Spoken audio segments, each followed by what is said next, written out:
दोस्तों, रावण का नाम तो आप लोगों ने सुना ही होगा। रावण को दुनिया का सबसे ज्ञानी और बलशाली राजाओं में से एक माना जाता है, लेकिन फिर भी वह अपनी ही गलतियों से समूल के साथ नष्ट हो गया। ऐसे में जरूरी है कि आप उचित फैसलों से संपत्ति का निर्माण करें और ऐसी कोई भी गलती ना करें जिससे कि वह नष्ट हो जाए। तो दोस्तों, आज के इस वीडियो में हम रावण के जीवन से निवेश से जुड़े कुछ टिप्स निकालने की कोशिश करते हैं। यहाँ पैसा संभालने से मतलब निवेश, मैनेजमेंट और प्लानिंग से है, यानी आपको कहाँ और कैसे निवेश करना है और अपने पैसे को मैनेज करने के लिए प्लानिंग कैसे करनी है। तो इस वीडियो में आपके लिए 10 खास फाइनेंशियल टिप्स जो आप रावण के जीवन से सीख सकते हैं, हम आपको बताएंगे। ये टिप्स आपको अलर्ट करेंगे उन गलतियों को ना दोहराने के लिए जो लंकापति ने अपने जीवन में किए। तो दोस्तों, आपसे रिक्वेस्ट है कि ये जानने के लिए आप वीडियो को एक बार लास्ट तक जरूर देखें। आइए वीडियो को शुरू करते हैं। पहला, अहंकार में फैसला ना लें। रावण का अहंकार ही उसके पतन का कारण था। यदि आप किसी शेयर में निवेश करें या कोई संपत्ति खरीदें और यदि यह नुकसान देने लगे तो उसे बेचने और नुकसान को कम करने में संकोच ना करें। यदि आप सिर्फ इसलिए उसे अपने पास रखे हुए हैं क्योंकि वह आपके अहंकार को चोट पहुंचाएगा, तो आपको नुकसान होने की संभावना बढ़ जाएगी। दूसरा, जानकारी ही ताकत है। रावण के पास वैदिक ज्ञान था। यदि आप घरेलू बाजार या वैश्विक घटनाओं पर नजर नहीं रखते तो आप उन संपत्तियों में निवेश कर सकते हैं जो अच्छा रिटर्न नहीं देंगी। एग्जाम्पल के लिए, रियल एस्टेट में ऐसे समय में निवेश करना जब रियल्टी बाजार में तेजी की संभावना नहीं होती, तो यह आपके पैसे को बर्बाद करेगा। इसलिए रावण की तरह अपना ज्ञान बढ़ाइए। तीसरा, एक गलती सब कुछ बर्बाद कर सकती है। माता सीता के अपहरण ने रावण की बाकी सभी उपलब्धियों को बर्बाद कर दिया था। मान लीजिए आप कई वर्षों से इक्विटी फंड में निवेश करते हैं, लेकिन अगर अचानक मंदी से आपको घबराहट हुई और आपने सारी यूनिट्स बेच दी तो आप घाटे में रहेंगे। याद रखें कि छोटी अवधि में आने वाली दिक्कतों से प्रभावित हुए बिना लंबी अवधि के लिए इक्विटी फंड में निवेश करना सबसे अच्छा होता है। चौथा, परिवार पर आंख बंद करके भरोसा मत कीजिए। रावण को उसी के भाई विभीषण ने धोखा दिया था।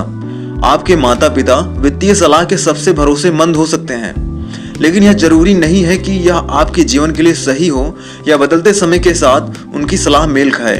इसलिए आपको उनकी बात सुननी तो चाहिए, लेकिन अपनी जानकारी या किसी फाइनेंशियल प्लानर की सलाह भी लेनी चाहिए। पांचवा, कड़ी मेहनत जरूरी है। रावण ने भगवान शिव को प्रसन्न करने के लिए हजारों वर्षों तक तपस्या की थी। आपका पैसा जादुई ढंग से दोगुना चौगुना नहीं होगा, बल्कि ये आपकी मेहनत, आप कितना कमाते हैं और कितना निवेश करते हैं, आपका लाइफस्टाइल और आपकी जोखिम की क्षमता पर भी निर्भर करता है। यहाँ मेहनत का मतलब सिर्फ पैसा कमाना ही नहीं है, बल्कि इसमें रिसर्च करना भी होता है। अपनी रिसर्च करना भी जरूरी है। छठा, शानदार वंश कामयाबी के लिए काफी नहीं होता।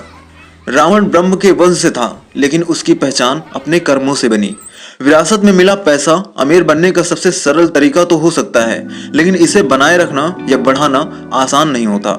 इसलिए आपको सही उत्पादों में निवेश करना होगा। इसके लिए रिसर्च कीजिए या फंड मैनेजर की मदद लीजिए। सातवां, ज्ञान का सही प्रयोग भी जरूरी है। रावण एक महान विद्वान था, लेकिन उसने माता सीता का अपहरण जैसा बुरा काम किया और वेदों का ज्ञान उसके कुछ काम नहीं आया। यदि आप जानते हैं कि एफडी से होने वाली पूरी इनकम पर टैक्स लगाया जाता है, जबकि डेट फंड कम टैक्स लगाता है, लेकिन फिर भी आप एफडी में निवेश करें तो आप अपने निवेश ज्ञान का बेहतर तरीके से इस्तेमाल नहीं कर रहे हैं। आठवां, आपको अपनी संपत्ति का पूरी तरह से ध्यान रखना चाहिए। एक कुशल राजा के रूप में लंकेश रावण ने अपनी राज्य को बेहतर बनाया। आपने सही निवेश किया हो और सही तरह से एसेट एलोकेशन के साथ पोर्टफोलियो भी तैयार किया हो, मगर यदि आप समय समय पर इस पर ठीक से नजर नहीं डालेंगे तो आपको नुकसान हो सकता है। आपको समय समय पर अपने पोर्टफोलियो की समीक्षा करना जरूरी है। नौवां, आपके पास कई हुनर होने चाहिए। रावण बहुआयामी था। उसके पास कला, संगीत, कूटनीति और राजनीति में महारत हासिल थी। निवेश का सबसे बड़ा नियम यही है कि बाजार में उथल पुथल के दौरान अपने पोर्टफोलियो को खतरे से बाहर रखना। इसके लिए अलग अलग जगह निवेश करना आवश्यक है। इक्विटी, डेट, सोना, रियल एस्टेट और नकदी का मिला जुला पोर्टफोलियो बुरे समय में नुकसान को कम करने में मदद करता है, क्योंकि अगर एक संपत्ति खराब प्रदर्शन करती है तो बाकी जगह से अच्छा मुनाफा हो सकता है। 10वां, नैतिकता और नियम। रावण एक सच्चा सज्जन था। उसने माता सीता को कोई नुकसान नहीं पहुंचाया, यहाँ तक कि उसने भगवान राम के लंका पार करने के लिए यज्ञ करने में उनकी मदद भी की थी। निवेश के जरिए जल्द अमीर होने की कोई ट्रिक नहीं है, मगर यहाँ ऐसा भी नहीं है कि आप नियम तोड़कर ज्यादा पैसे कमा लेंगे। इसलिए टैक्स आदि के नियमों का पालन जरूर करें, वरना आपको नुकसान उठाना पड़ सकता है। तो दोस्तों, आपको ये वीडियो कैसा लगा? पसंद आया हो तो इसे लाइक कर दीजिए, शेयर कर दीजिए और हमारे चैनल स्मार्ट टीवी हिंदी को जरूर सब्सक्राइब कर लीजिए, ताकि हमारी अगली वीडियो का अपडेट आपको सबसे पहले मिल सके। तो दोस्तों, मिलते हैं किसी नए वीडियो में, तब तक के लिए नमस्कार।